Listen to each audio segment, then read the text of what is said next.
యెహోవాను సన్నుతించెదను, నిత్యము ఆయన కీర్తి నా నోట ఉండను. యెహోవాను బట్టి నేను అతిశయించుచున్నాను, దీనులు దానిని సంతోషించెదరు. నాతో కూడి యెహోవాను కనపరచుడి. మనం ఏకముగా కూడి ఆయన నామమును గొప్ప చేయాలి. 1వ వచనంలో నేను ఎల్లప్పుడూ యెహోవాను సన్నుతిస్తాను అని భక్తుడు చెప్తున్నట్లుగా మనం చూస్తున్నాం. 3వ వచనంలో నాతో కూడి యెహోవాను గణపరచుడి, నాతో కూడి యెహోవాను గణపరచుడి. భక్తుడు స్తుతిస్తున్నాడు. అక్కడ ఉన్న ప్రజలను కూడా నాతో కూడా మీరు కూడా దేవుని స్తుతించండి, దేవుని గణపరచండి, ఆయన చేసిన మేలు. ఒక రకంగా ఇది ఎట్లా ఉందంటే, యోహాను సువార్త 4వ అధ్యాయంలో సమరయ స్త్రీ అనే ఒక స్త్రీ కనబడుతుంది. ఆమె యేసు ప్రభువుని నమ్ముకొని యేసు ప్రభువును అంగీకరించి యేసు ప్రభు ఎవరో అని ఆమె తెలుసుకున్న తర్వాత ఆమె ఊరిలోకి వచ్చిన తర్వాత ఆమె చెప్పిన మాట ఏంటంటే, నేను చూచిన యేసు ప్రభువును చూతురండి అన్నది. ఒకప్పుడు నా మనసులో యేసు ప్రభువుని కూర్చిన ఉద్దేశాలు, ఆలోచనలు వేరు.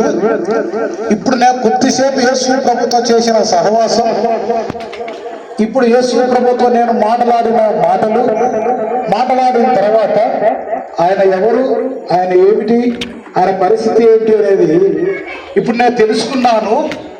ఆయన మనమందరము ఎదురు చూస్తూ ఉన్నటువంటి మెస్సయ్య అని, నశించిన దానిని వెదకి రక్షించడానికి ఈ లోకానికి మనుష్య కుమారునిగా వచ్చినటువంటి నజరేయుడైన యేసుక్రీస్తు అని నేను తెలుసుకున్నాను అని ఆమె ప్రకటించడం జరిగింది.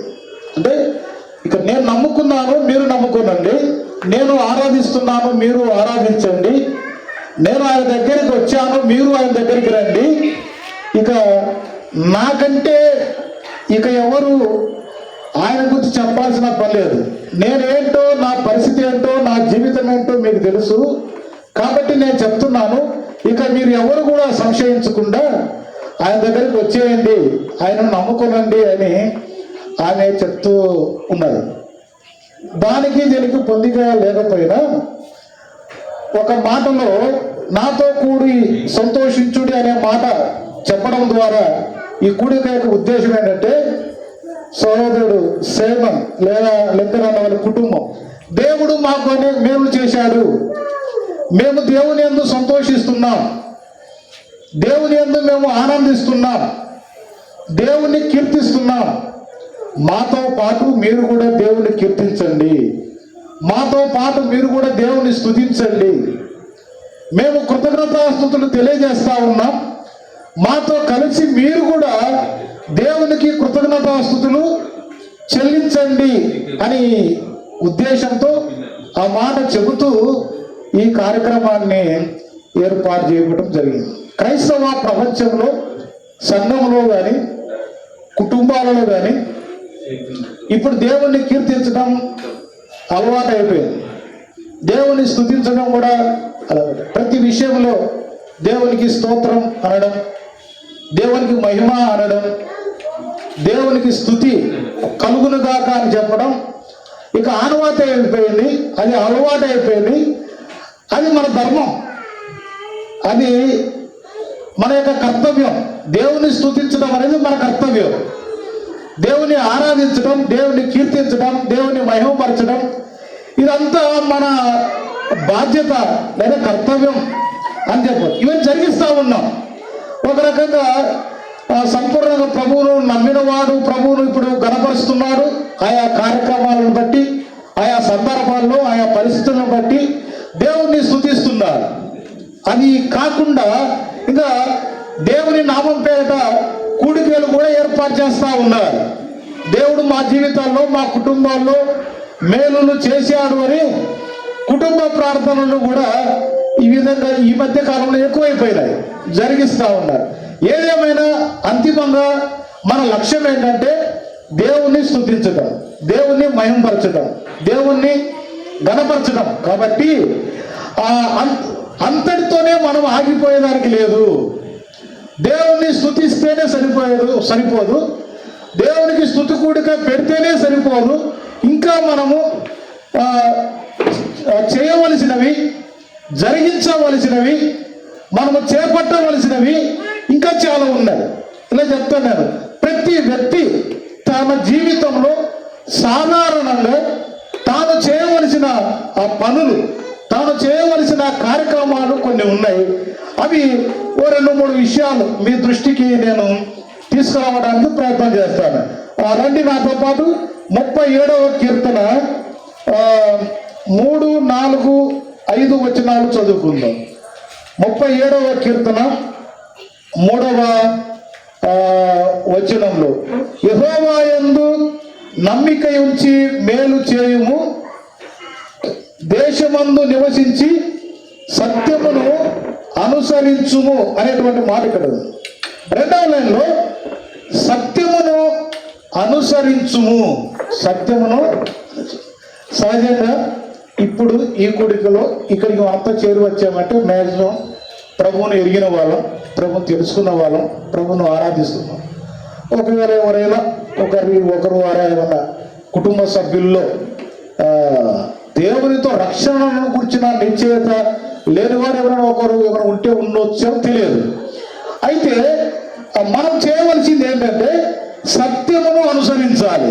ఒకటి, ఈ 37వ కీర్తనను బేస్ చేసుకొని 2-3 విషయాలు చెప్తాను. ఈ రాత్రికాల సమయంలో యేసు ప్రభు పేరిట నేను చెప్పాలనుకున్న మాట, సత్యమును అనుసరించాలి. సత్యము అంటే ఏమిటి?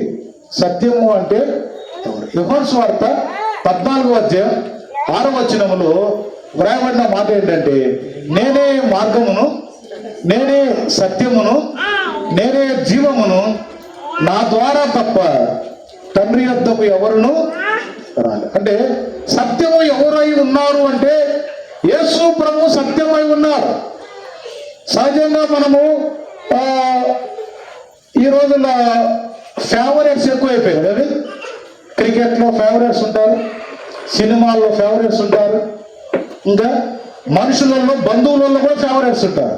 నేను మా బాబాయ్ ఫేవరెట్ అంటూ ఉన్నాను, మా పెదనాన్న ఫేవరెట్ అంటారు. ఆయన సైకాలజీ, ఆయన మాట తీరు, ఆయన పనితీరు, ఆయన క్రమశిక్షణ నాకు ఇష్టం, ఆయన భక్తి నాకు ఇష్టం అనేవారు ఉన్నారు. అలా వారిలాగా డ్రెస్ అప్ అవ్వడం, వారిలాగా మేకప్ అవ్వడం కానీ, వారిలాగా మాట్లాడటం కానీ, వారిలాగా బిహేవ్ చేయటం కానీ ఇలా చేస్తూ ఉంటారు. ఎవరెవరినో ఫాలో అవుతుంటారు. కానీ మనం ఎవరెవరిని ఫాలో అవుతున్నాం, ఎవరెవరిని అనుసరిస్తున్నాం నాకు తెలియదు. కానీ వాటన్నిటికంటే మనం అనుసరించవలసిన వ్యక్తి ఒకడున్నాడు. ఆయన ప్రభు అయిన యేసుక్రీస్తు. ఆయన రాజులకు రాజై ఉండి, ప్రభువులకు ప్రభు అయి ఉండి, సమీపింపరాని తేజస్సులో అమరత్వం కలిగిన దేవుడై ఉండి, నిన్ను నన్ను ప్రేమించి నేను మన పాపంలోనే నశించుకోవడం ఇష్టం లేక మన కోసం పరలోకము నుండి భూలోకానికి దిగువచ్చి, నేను ఆ పాపాలు శిలువ మీద వేసుకొని, శిలువలో మన పాపాలు మోసి, మన కోసం దెబ్బలు తిని, మన కోసం అవమానం పొంది, మన కోసం రక్తం చిందించి, మన కోసం చనిపోయి తిరిగి లేచిన యేసు ప్రభు.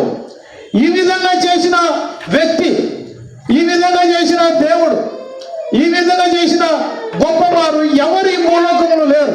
కాబట్టి ఈయనను అనుసరించడం అది ఒక గొప్ప ధన్యత, అది ఒక గొప్ప భాగ్యం.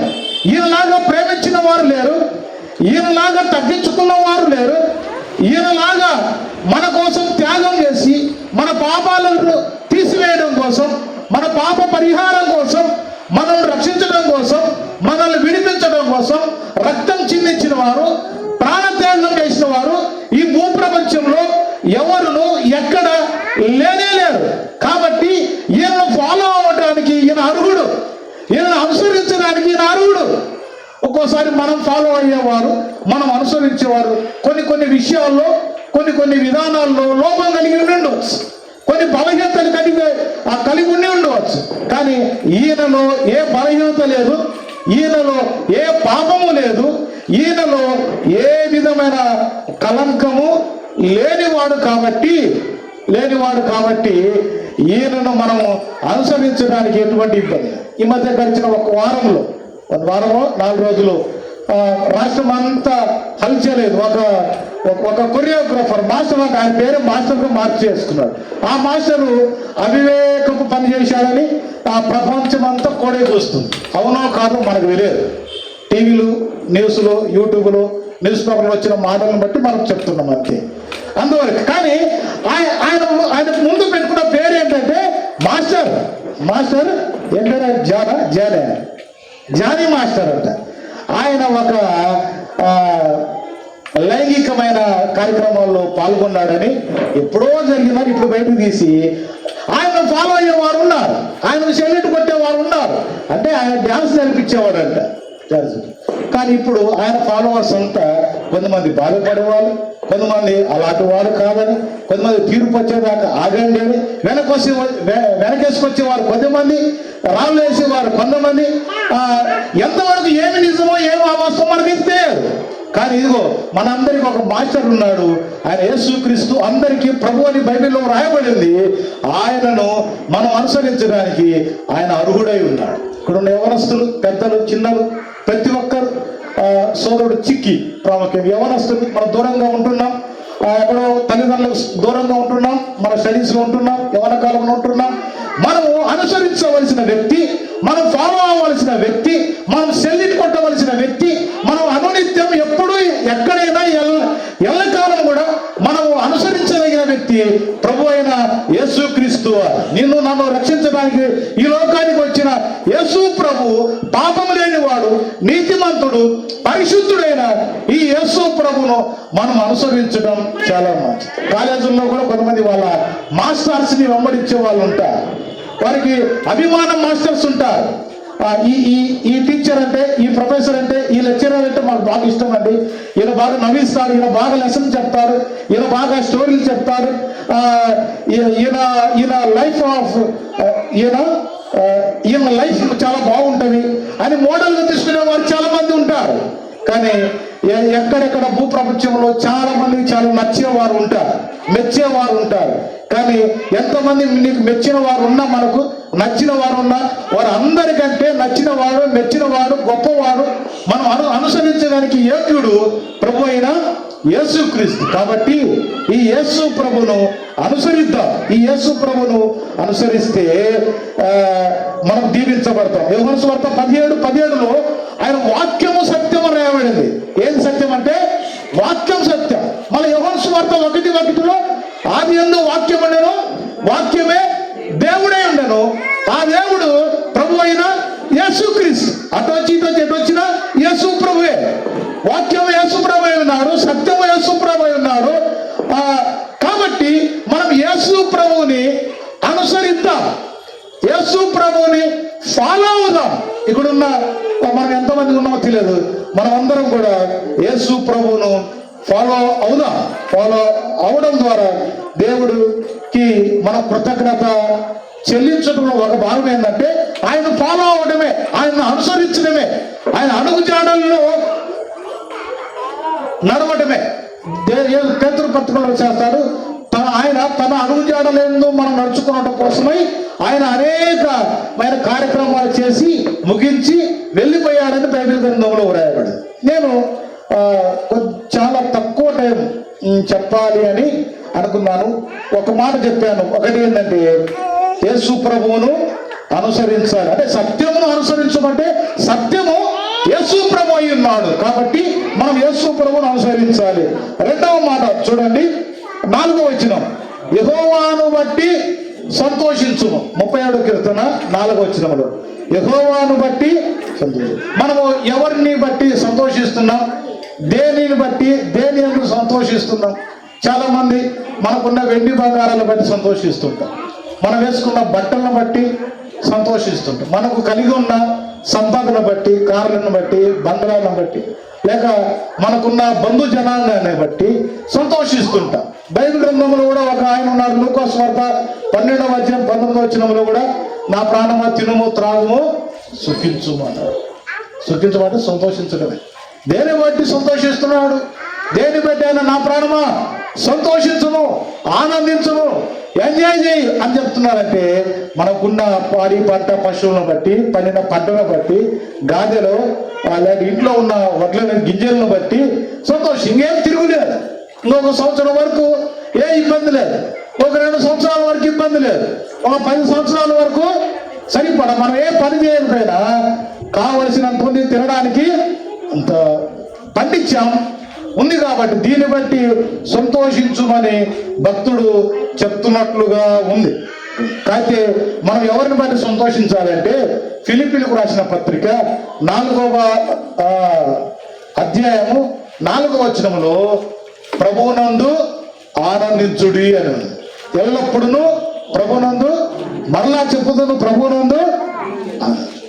ప్రియులారా, మనము యేసు ప్రభువు నందు ఆనందించాలి, యేసు ప్రభువును బట్టి సంతోషించాలి.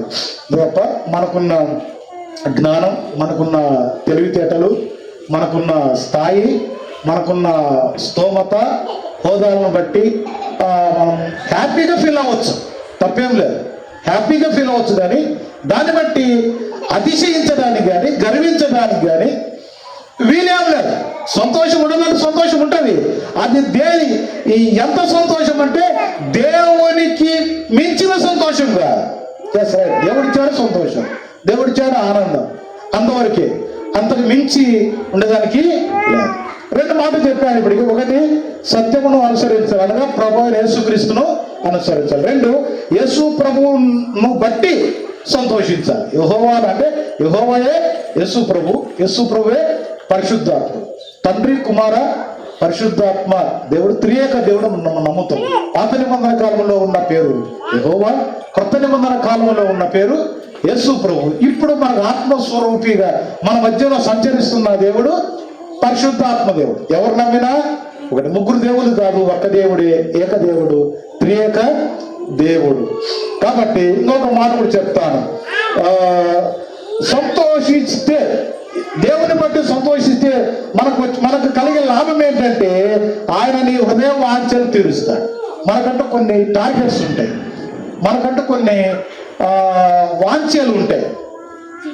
అవి ఏ విధమైన వాంఛలు, కోరికలు అంటే ఆత్మ సంబంధంగా, న్యాయబద్ధంగా ఉంటాయి. ఇంకొకటి మాట ఉంది బైబిల్ గ్రంథంలో 21వ కీర్తన 1వ వచనంలో కూడా ఒక మాట ఉంటుంది చూడండి. 21వ కీర్తన 1వ వచనంలో యెహోవా రాజు నీ బలమును బట్టి సంతోషించుచున్నాడు. రాజు కూడా యెహోవాను బట్టి సంతోషిస్తు. ఇది బ్యాటరీ అయిపోయింది అనుకుంటా. సర్లే, పర్లేదు, వినండి. బ్యాటరీ మార్చాలనా? సరే, నా మాట వినబడుతుంది కదా. మనము రాజు యెహోవాను బట్టి సంతోషిస్తున్న వాడిగా ఉన్నాడు. మనము రాజు కంటే గొప్పవారమే కాదు, రాజే దేవుని బట్టి సంతోషిస్తుంటే అల్పులమైన మనము దేవుని బట్టి మనం ఎంతైనా ఆనందించవలసిన వారమైనా, సంతోషించవలసిన వారమైనా.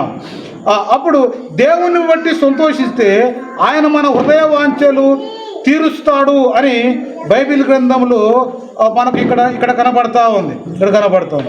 ఇంకొక మాట చూడండి, 5వ వచనములో నీ మార్గము యెహోవాకు అప్పగించుకొనుము. నీ మార్గము యెహోవాకు అప్పగింపుము. అప్పగిస్తే ఏమి జరిగిద్ది అంటే ఆయన మన కార్యాన్ని నెరవేరుస్తాడు.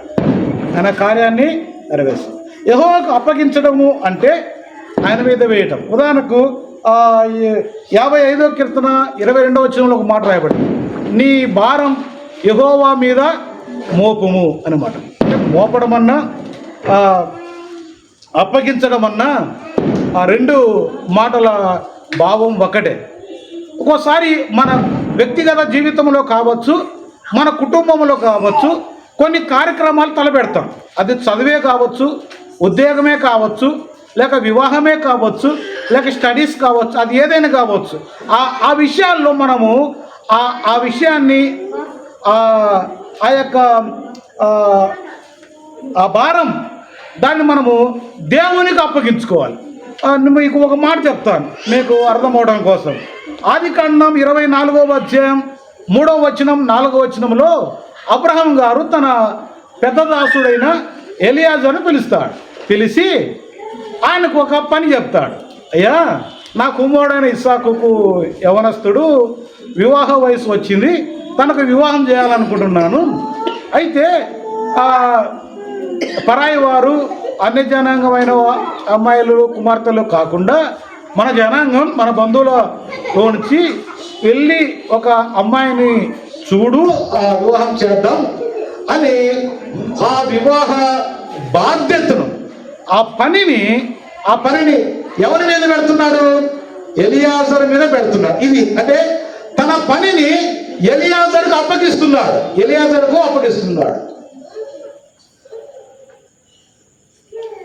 ఎలియాజరు పరిశుద్ధాత్మ దేవుడు యేసు ప్రభువుకు సూచనగా ఉన్నాడు. మన అవసరతలు ఏమైనా, మన పనులు ఏమైనా, మన అక్కరులు ఏమైనా, అది ఏదైనా సరే అది మనము ప్రభువుకు అప్పగించుకోవటం. తర్వాత మనం చూస్తాం, అతనే వెళ్ళడం, ఊరి కమిటీలోకి వెళ్ళి అతను పని ప్రారంభించుకుని మళ్ళీ ఊరి బయట మోకరించి ప్రార్థన చేస్తాడు. ప్రభువా, నీ చిత్తంలో ఉన్న వారిని మాకు చూపించు, కనపరచుమని మళ్ళీ ప్రార్థన. అంటే అతను కూడా మళ్ళీ దేవునికి అప్పగించుకుంటాడు. అది మన స్టడీస్ అయినా, మన ఉద్యోగమైనా, అది వివాహమైనా, లేక ఒక ఇల్లు కట్టడమైనా, ఒక సంఘ స్థాపనమైనా, అది ఏ విషయమైనా సరే ప్రభువుకు అప్పగించడం మన బాధ్యత.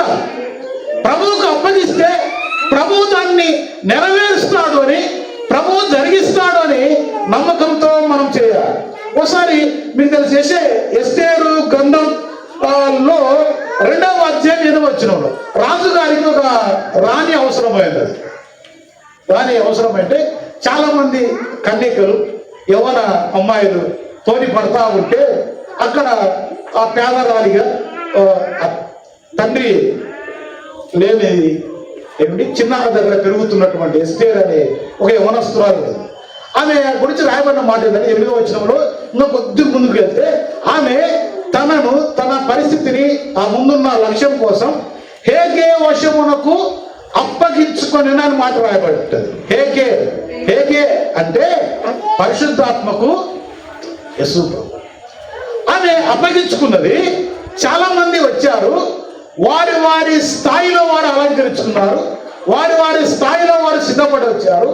చాలా మంది మాటలు ప్రాక్టీస్ చేసి ఉంటారు, నడక ప్రాక్టీస్ చేసి ఉంటారు, హావాభావాలు ప్రాక్టీస్ చేసి ఉంటారు. అంటే ఒక వ్యక్తిని మనం ఆకర్షించుకోవాలంటే ఆ కంటి చూపు ప్రాముఖ్యం, మాట ప్రాముఖ్యం, బట్టలు మనం వేసుకున్న క్లాత్ కూడా ప్రాముఖ్యం, మన నడక, మన చూపు, మన భాష తీరు అన్ని ప్రభావితం చేస్తాయి. ఈమె ఏం ప్రాక్టీస్ చేయలేదు, ఉన్న దాంట్లో నీటిగా శుభ్రంగా ఉండడం తెలుసుకున్నది, పరిశుద్ధాత్మ దేవునికి అప్పగించుకోవడం తెలుసుకున్నది అంతే. ఇక వెళ్ళి లైన్లో నిలబడింది. ఒకరి వెంట ఒకరు వస్తూ ఉన్నారు. ఎస్తేరు టైం వచ్చింది, ఎస్తేరు వెళ్ళింది. ఈ ఎస్తేరును రాణిగా నేను ఎంపిక చేస్తున్నాను, ఈమెకు ఆ పోస్ట్ ఇచ్చేసేయండి అన్నాడు. దేవునికి స్తోత్రం కలుగుతారు. ఆమె ఎలా ఎంపిక చేయబడింది? తన అందాన్ని బట్టే, తన బట్టలను బట్టే, తన భాషా తీరును బట్టే, ఏమీ కాదు. కేవలం దేవునికి తన జీవితాన్ని, తన ముందున్న పరిస్థితిని అప్పగించుకోవడం ద్వారా. ఆమె ఏమి ఆశపడలేని రాజుకు భార్య కావాలి అనే గొంతెమ్మ కోరికలు కూడా ఆమె కలదు. ఆ రోజులో అవకాశం వచ్చింది. ఈ రోజున మీరు ఎవరన్నా టీటీసో బీఈడో చదువుకొని ఉన్నారు, ఇప్పుడు ఒక డిఎస్సీ ప్రకటన చేశారు, అప్లై చేస్తారా లేదా? అట్లానే ఆ రోజున ఆ ఎస్తేర్ అనే అమ్మాయి అప్లై చేసింది, ఆమె ఎంపిక చేయబడింది కదండి. అట్లానే మన జీవితాల్లో, మన పరిస్థితుల్లో ప్రతి విషయం మనం దేవునికి అప్పగించుకునే వారిగా ఉండాలి అని లేఖనాలు తెలియజేస్తూ ఉన్నాయి. కాబట్టి చిక్కి తన యవ్వన జీవితం, తన స్టడీస్ విషయం కావచ్చు, తన ఫ్యూచర్ విషయం కావచ్చు, తన కుటుంబ విషయం ఏదైనా మనం దేవునికి అప్పగించుకొని ముందుకు వెళ్ళే వారిగా. టైం ఎంతవరకు వచ్చిందో 8:09 అయింది, నాకు టైం చెప్పలేదు, ఎంతవరకు అని చెప్పవచ్చు. నెంబర్ 1 మనం ప్రభువును అనుసరించాలని చెప్పాను. నెంబర్ 2 యెహోవా యందు సంతోషించాలి. తర్వాత యెహోవాకు మనం అప్పగించు. అమ్మ చూసుకుంటుంది, లేక నాన్న చూసుకుంటాడు, లేక మాకు తెలిసిన ఆఫీసర్లు ఉన్నారు, మాకు తెలిసిన బంధువులు ఉన్నారు, వారికి ఒక మాట చెప్తే పని అయిపోతా అనుకుంటుంటారు చాలా మంది. నిజమే అయిండొచ్చు, నిజమే కావచ్చు కాక, కానీ అంతకంటే ముందు మనము ఆ పరిస్థితిని ప్రభువుకు అప్పగించుకుంటే అది చాలా మంచిదని మీకు తెలియజేస్తున్నాను. ఇంకొక మాట కూడా మీకు చెప్తాను. అక్కడే 5వ వచనం 2వ భాగంలో యెహోవాకు అప్పగింపుము, కింద లైన్లో నీవు ఆయనను నమ్ముకొనుము, నీవు ఆయనను నమ్ముకొను. ఆయనను నమ్ముకొనుట అనేది చాలా సాధారణమైన విషయం కదండి. క్రైస్తవ ప్రపంచంలో విశ్వాసము, ప్రార్థన, నమ్మకం ఇవన్నీ కూడా భక్తి, ప్రేమ, సమాధానం ఇవన్నీ సాధారణ పదాలు. నేను ప్రారంభంలోనే ఒక మాట చెప్పాను. మనము ప్రతి వ్యక్తి తన జీవితంలో సాధారణంగా మనం అమలు చేయవలసిన కొన్ని పనులు, మనం చేయవలసిన కొన్ని ప్రాక్టికల్ థింగ్స్ ఉన్నాయి. వాటినే మీకు చెప్తున్నాను ఈ రోజున. ప్రతి వ్యక్తి, నేను కావచ్చు, మీరు కావచ్చు, ఈ రోజున సైమన్ బ్రదర్, చిక్కి కావచ్చు, ఎవరైనా మనం చేయవలసిన ప్రాక్టికల్గా పెట్టవలసిన విషయాలు అదేంటంటే ఆయనను అనుసరించడం, ఆయన ఎందుకు సంతోషించడం, ఆయనకు అప్పగించుకోవడం, తర్వాత ఆయనను నమ్ముకోవడం, ఆయనను నమ్ముకోవడం. ఇక్కడ 26వ కీర్తన 1వ వచనం చూడండి ఒకసారి. 26వ కీర్తన 1వ వచనంలో యెహోవా నేను యథార్థవంతుడనై ప్రవర్తించుచున్నాను, నాకు తీర్పు తీర్చుము, ఏమీ సందేహపడకుండా యెహోవా యందు నేను నమ్మిక ఉంచి ఉన్నాను. ఈ కీర్తన రాసింది దావీదు కీర్తన రాయబడింది. 37వ కీర్తన కూడా రాసింది దావీదు భక్తుడే. ఈ 26వ కీర్తనలో మొదటి వచనంలో 4వ లైన్లో నేను యెహోవా యందు నమ్మిక ఉంచి ఉన్నాను అంటున్నాడు. రాజుకే దేవుడు అవసరమైతే, రాజే దేవుని నమ్మితే మనం కూడా దేవుని నమ్మవలసిన వారు. బైబిల్లో చాలా మంది ప్రభువుని నమ్మి బాగుపడిన వారు, ప్రభువుని నమ్మి స్వస్థత పొందుకున్నవారు, ప్రభువుని నమ్మి పరిశుద్ధులుగా తీర్చబడిన వారు, నీతిమంతులుగా తీర్చబడిన వారు. మనకు కొలువ మనకు తెలియని వారేం లేదు. అబ్రహాము నమ్మేను, అది అతనికి నీతిగా ఎంచబడను, అంతే. మన జీవితాల్లో మనం ప్రభువుని నమ్మటం చాలా చాలా ప్రాముఖ్యమైన సంగతి. ఒక మాట చెప్తాను మీకు. 2వ దినవృత్తాంతముల గ్రంథం 16వ అధ్యాయం 8వ వచనం. 2వ దినవృత్తాంతముల గ్రంథం 16వ అధ్యాయము 8వ వచనములో బహు విస్తారమైన రథములు, గుర్రపు రౌతులు గల కూషీయులను, లూబీయులను గొప్ప దండై వచ్చింది కదా, అయినను నీవు యెహోవాను నమ్ముకొనినందున ఆయన వారిని నీ చేతికి అప్పగించెను. చూడండి 7వ వచనం చూస్తే ఆ కాలంలో దీర్ఘదర్శి అయిన హనాని యూదారాజైన ఆసా వద్దకు వచ్చాను. ఒక రోజున ఆసాతో సిరియా రాజు వచ్చాడు. 7వ వచనంలో సిరియా రాజు నీ మీదకి వచ్చినప్పుడు నువ్వు యెహోవాను నమ్ముకోలేదు, అయినా దేవుడు కనికరించి అతడు నీ ఎదుటి నుండి పారిపోయేటట్టు చేశాడు దేవుడు. కింద వచ్చిన రాయబడిన మాట ఏంటంటే నీ మీదకి బహు రథములు వచ్చాయి, బహు గుర్రాలు వచ్చాయి, బహు రౌతులు వచ్చారు, కూషీయులు, లూబీయులు, గొప్ప దండ చాలా మంది వచ్చారు. విస్తారమైన రథాలు, బలాఢ్యులు, గొప్పవారు వచ్చిన. అప్పుడు ఏం చేశాడు? వెంటనే దేవుణ్ణి నమ్మాడు, యెహోవాను నమ్ముకున్నాడు. కాబట్టి ఆయన వారి చేతిలో నుండి నిన్ను విడిపించాడు, వారి మీద నీకు విజయాన్ని అనుగ్రహించాడు. సోదరుడా, సోదరి, ఈ మాటలు వింటున్నా మనకు అర్థమయ్యేది ఏంటంటే మన ముందు ఏ పరిస్థితి ఉన్నా, అది చదువు కావచ్చు, ఉద్యోగం కావచ్చు, యుద్ధం కావచ్చు, రోగం కావచ్చు, శోధన కావచ్చు, సమస్య కావచ్చు, అదేదైనా మనం దేవుణ్ణి నమ్మితే దానిలో నుంచి దేవుడే మనకు విజయం అనుగ్రహిస్తాడు, అందులో నుంచి దేవుడే మనకు సహాయం చేస్తాడు, అందులో నుంచి దేవుడే మనల్ని విడిపిస్తాడు. అందులోంచి దేవుడే మనకు స్వస్థతను అనుగ్రహిస్తాడు. ఈ మాటల చేత మనము ఆదరించబడుతున్న మనం నేర్చుకునేది ఏంటంటే ఆయన నమ్ముకుంటే సమస్తము సాధ్యము అని అర్థమవుతాను. చివరిగా ఒక్క మాట చెప్పి అలా ముగిస్తాను. అదేంటంటే ఇంకొక మాట 37వ కీర్తన 7వ వచనం 37వ కీర్తన 7వ వచనం, యెహోవా ఎదుట మౌనముగా ఉండి ఆయన కొరకు కనిపెట్టుకునుము. యెహోవా ఎదుట మౌనముగా ఉండి ఆయన కొరకు కనిపెట్టుము. కనిపెట్టుము అనే మాట పట్టుకోండి. మన జీవితాల్లో మనకు చాలా చాలా ఉంటాయి, చాలా కలిగి ఉంటాం. కానీ మనకు లేనిది ఏంటంటే కనిపెట్టుకోవటం, అంటే ఎదురు చూడటం, ఒక నిరీక్షణ కలిగి ఉండడం, దేవుని మీద హోప్ లేకపోవటం. కాబట్టి ప్రతి దానికి ఒక సమయం ఉంటుంది. మనం దీవించబడ్డానికి, మనం ఎదగడానికి, మనం ఫలించడానికి, అభివృద్ధి చెందడానికి, స్వస్థత పొందుకోవడానికి, ప్రమోషన్ రావడానికి, ఉద్యోగం రావడానికి ఒక సమయం ఉంటుంది. ఆ సమయం వచ్చేంత వరకు మనం వేచి చూడాలి, ఎదురు చూడాలి. దానినే కనిపెట్టుకోవడం అంటారు. ఈ 37వ కీర్తనలో దాదాపుగా కనిపెట్టుకోను అనే మాట దాదాపు 3 సార్లు ఉంటుంది. 7వ వచనంలో ఆయన కొరకు కనిపెట్టుకోను అని ఉంటుంది.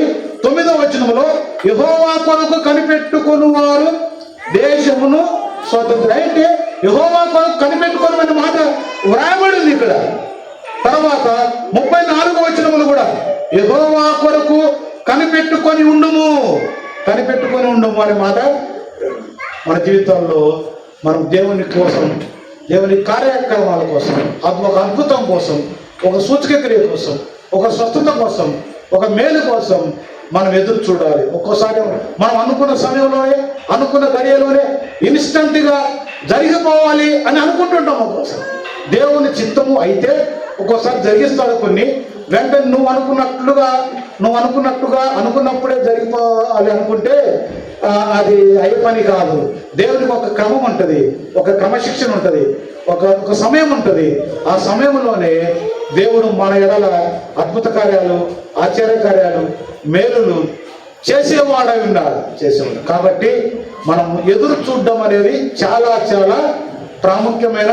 ఇక్కడున్న ఈ అపార్ట్మెంట్లో కానీ, చుట్టుపక్కల ఉన్నవారు కానీ కొద్దిమంది ఒకరిద్దరు చేరు వచ్చారు.